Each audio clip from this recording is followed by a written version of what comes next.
Sigmund Freud. La dinámica de la transferencia. 1912. El tema de la transferencia, tan difícilmente agotable, ha sido tratado recientemente aquí mismo por W. Steckel en forma descriptiva.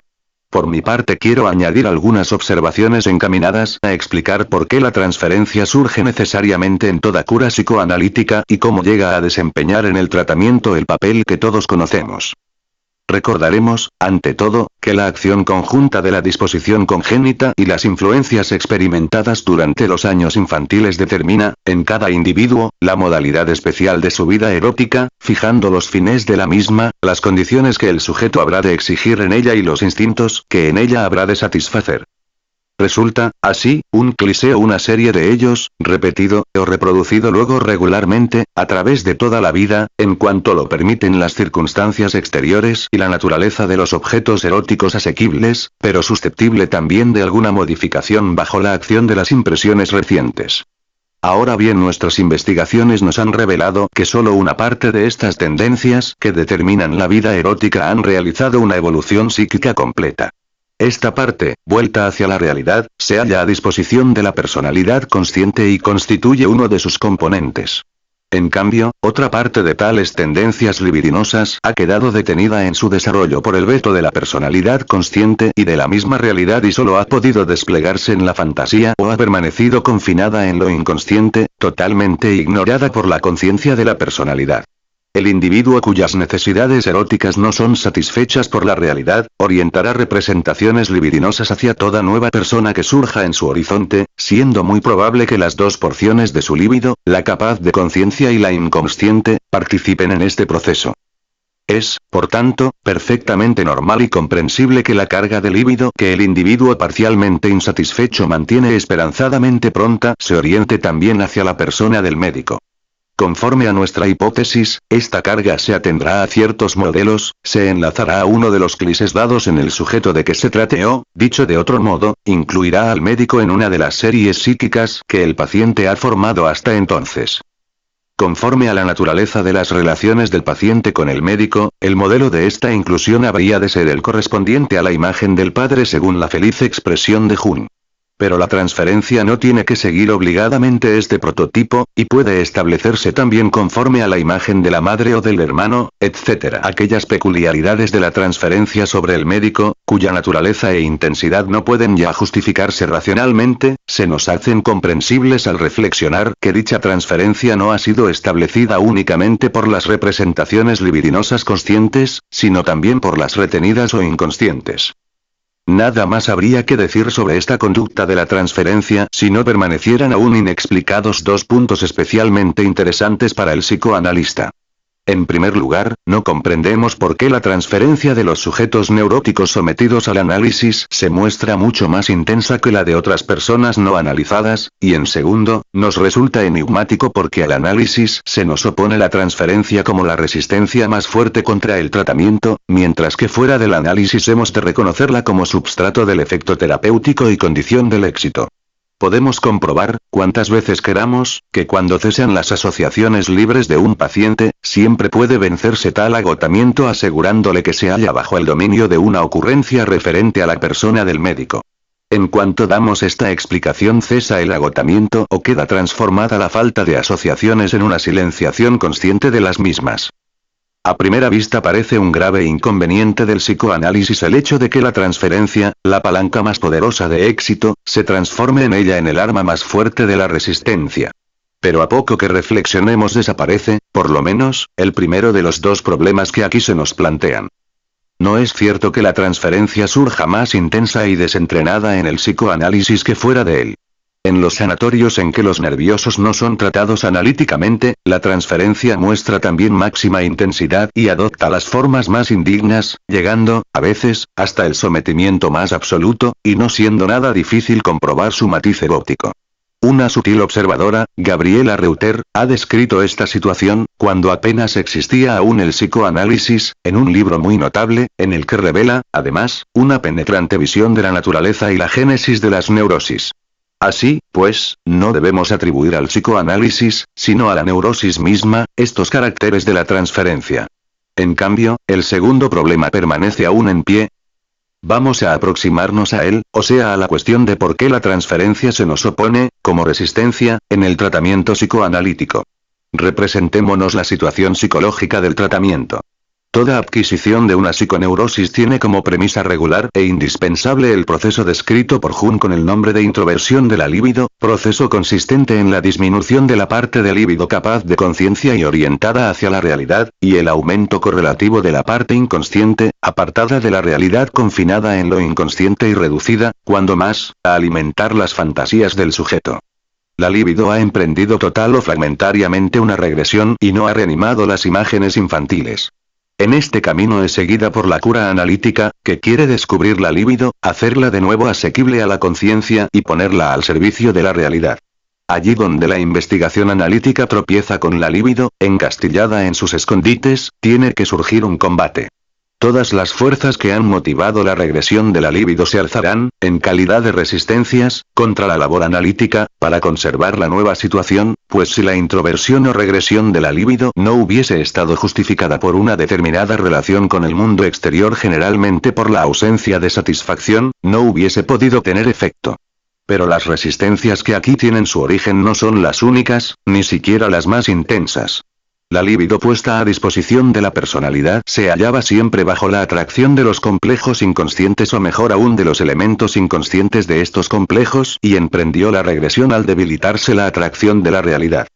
Para libertarla tiene que ser vencida esta atracción de lo inconsciente, lo cual equivale a levantar la represión de los instintos inconscientes y de sus productos. De aquí es de donde nace la parte más importante de la resistencia, que mantiene tantas veces la enfermedad, aun cuando el apartamiento de la realidad haya perdido ya su razón de ser. El análisis tiene que luchar con las resistencias emanadas de estas dos fuentes, resistencias que acompañan todos sus pasos. Cada una de las ocurrencias del sujeto y cada uno de sus actos tiene que contar con la resistencia y se presenta como una transacción entre las fuerzas favorables a la curación y las opuestas a ella. Si perseguimos un complejo patógeno desde su representación en lo consciente, representación visible como síntoma o totalmente inaparente hasta sus raíces en lo inconsciente, no tardamos en llegar a una región en la cual se impone de tal modo la resistencia, que las ocurrencias inmediatas han de contar con ella y presentarse como una transacción entre sus exigencias y las de la labor investigadora. La experiencia nos ha mostrado ser este el punto en que la transferencia inicia su actuación. Cuando en la materia del complejo, en el contenido del complejo, hay algo que se presta a ser transferido a la persona del médico, se establece en el acto esta transferencia, produciendo la asociación inmediata y anunciándose con los signos de una resistencia. Por ejemplo, con una detención de las asociaciones. De este hecho deducimos que si dicha idea ha llegado hasta la conciencia con preferencia a todas las demás posibles, es porque satisface también a la resistencia. Este proceso se repite innumerables veces en el curso de un análisis. Siempre que nos aproximamos a un complejo patógeno, es impulsado, en primer lugar, hacia la conciencia y tenazmente defendido aquel elemento del complejo que resulta adecuado para la transferencia. Una vez vencido este, los demás elementos del complejo no crean grandes dificultades. Cuando más se prolonga una cura analítica y más claramente va viendo el enfermo que las deformaciones del material patógeno no constituyen por sí solas una protección contra el descubrimiento del mismo, más consecuentemente se servirá de una clase de deformación que le ofrece, sin disputa, máximas ventajas de la deformación por medio de la transferencia, y legándose así a una situación en la que todos los conflictos han de ser combatidos ya sobre el terreno de la transferencia. De este modo, la transferencia que surge en la cura analítica se nos muestra siempre, al principio, como el arma más poderosa de la resistencia y podemos deducir la conclusión de que la intensidad y la duración de la transferencia son efecto y manifestación de la resistencia. El mecanismo de la transferencia queda explicado con su referencia a la disposición de la libido, que ha permanecido fijada a imágenes infantiles. Pero la explicación de su actuación en la cura no la conseguimos hasta examinar sus relaciones con la resistencia. ¿De qué proviene que la transferencia resulte tan adecuada para constituirse en un arma de la resistencia?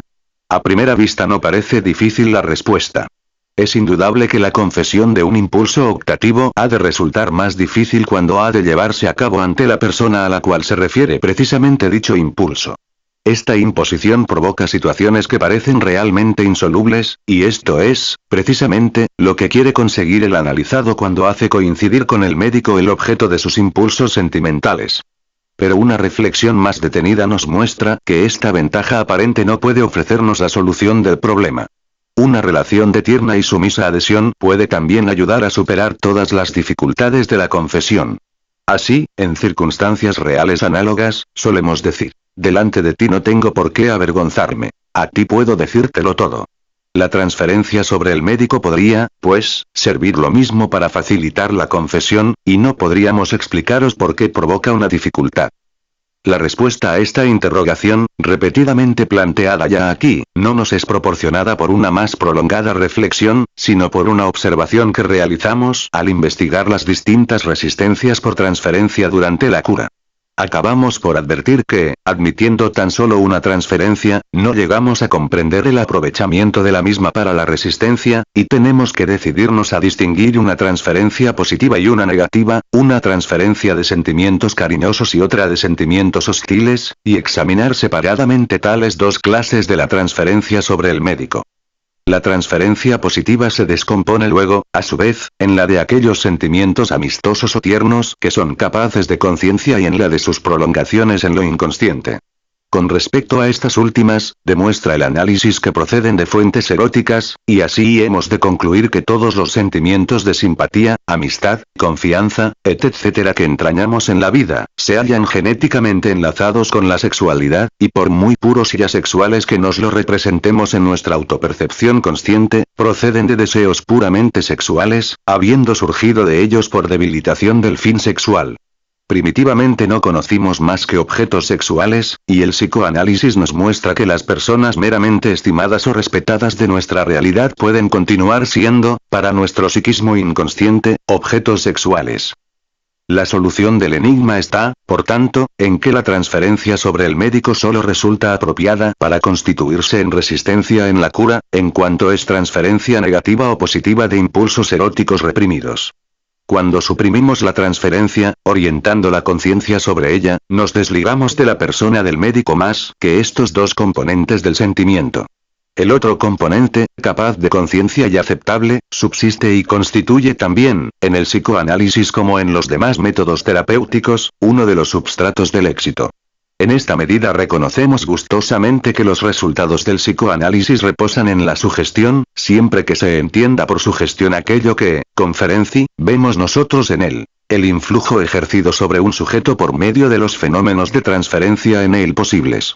Paralelamente cuidamos de la independencia final del enfermo, utilizando la sugestión para hacerle llevar a cabo una labor psíquica que trae necesariamente consigo una mejora permanente de su situación psíquica. Puede preguntarse aún por qué los fenómenos de resistencia de la transferencia surgen tan solo en el psicoanálisis, y no en los demás tratamientos, por ejemplo, en los sanatorios.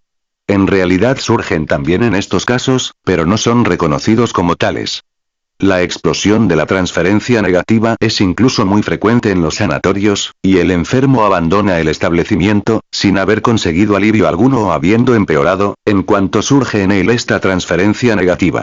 La transferencia erótica no llega a presenciar tan grave inconveniente en los sanatorios, pues en lugar de ser descubierta y revelada es silenciada y disminuida, como en la vida social. Pero se manifiesta claramente como una resistencia a la curación, no ya impulsando al enfermo a abandonar el establecimiento, por el contrario, lo retiene en él, sino manteniéndole apartado de la vida real.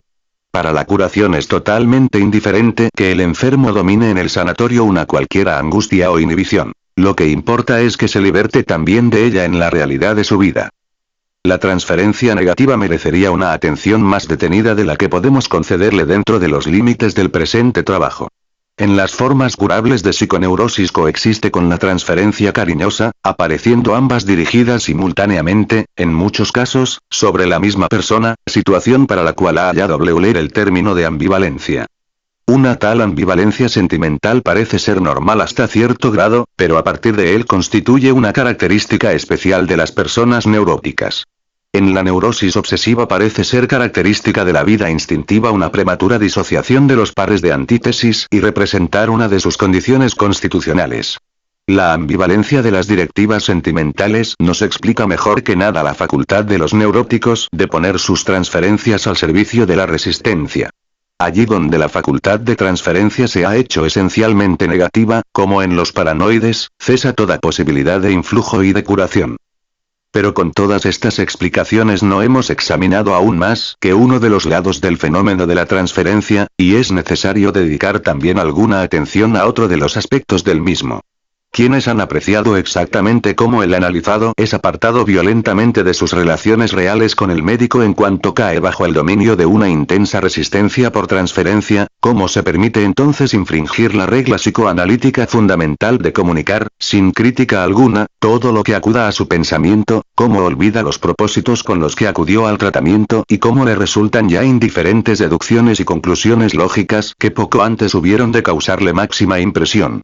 Quienes han podido apreciar justamente todo esto sentirán la necesidad de explicárselo por la acción de otros factores distintos de los ya citados hasta aquí, y en efecto, tales factores existen, y no muy lejos. Surgen nuevamente de la situación psíquica en la que la cura ha colocado el analizado. En la persecución de la libido sustraída a la conciencia hemos penetrado en los dominios de lo inconsciente. Las reacciones que provocamos entonces muestran algunos de los caracteres peculiares a los procesos inconscientes, tal y como nos los ha dado a conocer el estudio de los sueños. Los impulsos inconscientes no quieren ser recordados, como la cura lo desea, sino que tienden a reproducir conforme a las condiciones características de lo inconsciente. El enfermo atribuye, del mismo modo que en el sueño, a los resultados del estímulo de sus impulsos inconscientes, actualidad y realidad. Quiere dar alimento a sus pasiones sin tener en cuenta la situación real. El médico quiere obligarle a incluir tales impulsos afectivos en la marcha del tratamiento, subordinados a la observación reflexiva y estimarlos según su valor psíquico. Esta lucha entre el médico y el paciente, entre el intelecto y el instinto, entre el conocimiento y la acción, se desarrolla casi por entero en el terreno de los fenómenos de la transferencia. En este terreno ha de ser conseguida la victoria, cuya manifestación será la curación de la neurosis. Es innegable que el vencimiento de los fenómenos de la transferencia ofrece al psicoanalista máxima dificultad. Pero no debe olvidarse que precisamente estos fenómenos nos prestan el inestimable servicio de hacer actuales y manifiestos los impulsos eróticos ocultos y olvidados de los enfermos, pues, en fin de cuentas nadie puede ser vencido in absentia o in effigie.